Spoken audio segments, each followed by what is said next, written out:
L'importance de l'histoire des Noirs au Canada, pour moi, ce mois doit permettre de mener des réflexions, des concertations, tant au niveau des communautés noires qu'au niveau des politiques, pour pouvoir faire des réformes. Et ces réformes doivent se concentrer davantage sur la nécessité de mettre fin à la politique des discriminations, disons à la discrimination. Donc il faudrait faire des réformes, par exemple, au niveau des politiques qui mettent en avant la discrimination ou la non-discrimination des Noirs au sein de l'administration publique canadienne ou même au sein des universités, de l'Université d'Ottawa par exemple. Je sais que dernièrement, avec le Black Lives Matter, il y a eu pas mal de décisions, des décisions fortes qui ont été prises même au niveau de l'Université d'Ottawa pour faire de telle sorte que les Noirs se sentent dans leur milieu, qu'ils s'intègrent effectivement avec d'autres races. Et pour moi, c'est surtout de mener des réflexions à ce niveau. Il faut changer les politiques. Il faudrait que les vieilles politiques qui ne sont plus adaptées aux réalités des communautés noires du Canada, il faudrait consulter, il faudrait se mettre ensemble avec les communautés noires, notamment les intellectuels et même les moins intellectuels, pour réfléchir sur leurs besoins et définir des nouveaux types de politiques qui peuvent répondre à ces besoins-là. Et c'est là où moi je pense qu'on peut faire toute la différence et on peut continuer à mener des réflexions à ce niveau. Je vous remercie et voilà, bonne fête de l'histoire des Noirs. Je suis très fière de faire mon doctorat à l'Université d'Ottawa et en tant que Noire, je suis fière aussi d'être parmi les peu de Noirs qui ont le privilège de faire le doctorat à l'école d'études politiques. Merci. Le mois de l'histoire des Noirs revêt une importance capitale, en ce sens qu'il permet de rappeler aux Canadiens et résidents canadiens blancs que tout comme eux, les Noirs contribuent dans la production de richesses au Canada à tous les échelons, en plus d'être des humains avec autant de droits qu'eux. C'est pourquoi ils doivent être traités en égaux tant sur le plan légal et social que du point de vue de perception. Sans avoir la même couleur de peau, nous, Noirs, ne sommes pas pour autant inférieurs. Ne pas maîtriser l'une des langues officielles à son arrivée au Canada ne fait pas d'un enfant immigrant noir un attardé, par exemple.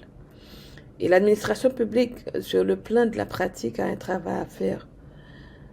En ce sens qu'elle doit développer des instruments qui puissent modéliser de façon concrète le comportement du citoyen dans une perspective d'une meilleure intégration des Noirs sans préjugés de départ.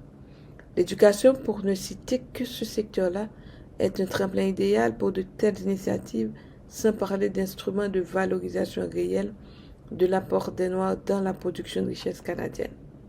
Sur le plan de la recherche, le champ d'études en administration publique doit pouvoir fournir des cadres référentiels pour la conceptualisation et la modélisation effective de l'action publique visant l'éradication progressive du comportement raciste.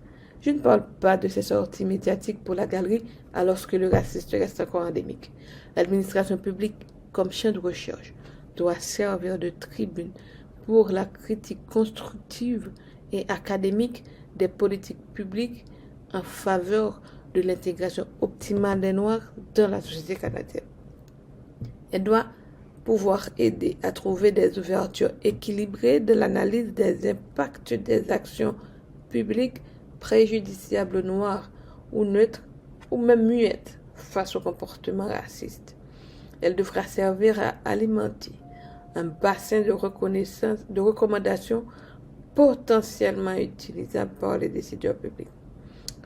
Pour conclure, le mois de l'histoire des Noirs devrait permettre de faire un état des lieux systématique des avancées en termes de décisions publiques prises aux fins d'une meilleure intégration des Noirs dans la société canadienne. Le Canada compte actuellement parmi les champions de la lutte contre le changement climatique. Cette même militance et des engagements similaires devront être pris pour une société plus inclusive et plus harmonieuse. Mais aussi, le mois des Noirs doit servir de rafraîchissement de lisière pour une réflexion d'amélioration de ce qui a été déjà réalisé dans ce souci de recherche d'équité sociale et économique pour la population canadienne dans son ensemble. La communication, l'éducation et la fermeté de l'application des mesures en cas de discrimination raciale doivent être des constantes sur le court et le moyen terme. On a vu combien les mesures sont efficaces quand elles sont fermes. Les dispositions prises pour contenir au mieux la propagation de la COVID-19 en sont un exemple incontestable. Merci beaucoup. Concernant le mois des Noirs, je suis déjà très heureux de participer à ce mois, de faire une vidéo, parler un peu, parce que pour moi, le mois des Noirs est une occasion particulière où on célèbre les Noirs, on célèbre leur culture, on parle des personnalités noires, et c'est aussi un moment d'éducation, parce que certaines personnes qui ne connaissaient pas forcément la culture noire en apprennent beaucoup sur les Noirs. Et il faut que tout le monde essaie durant ce mois, et pas uniquement durant ce mois, durant différents mois, de participer aux activités, de mieux connaître la culture noire et aussi de donner envie aux autres de connaître cette culture. C'est une culture très riche qui a côtoyé différents peuples et qui s'est encore plus enrichie. Donc, il y a tellement à apprendre de la culture noire, des traditions noires, des personnalités noires, que ce mois est vraiment un bon moment.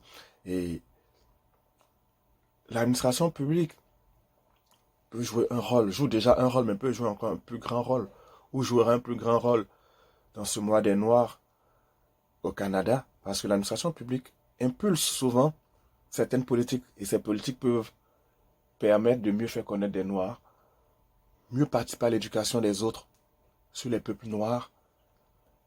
L'administration publique peut offrir des passerelles au peuple noir, aux Noirs de s'exprimer et mieux se faire connaître.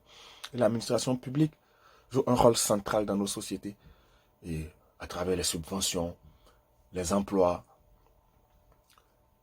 le développement des politiques. Et si l'administration publique peut participer à mieux faire connaître les Noirs à travers des différentes politiques publiques, en encourageant les Noirs, ce serait toujours bénéfique pour toute la société. Pas uniquement pour les Noirs, mais pour toute la société. Et bon mois des Noirs à tous. Et qu'on célèbre les Noirs et tous les autres peuples, la diversité culturelle canadienne à tout moment.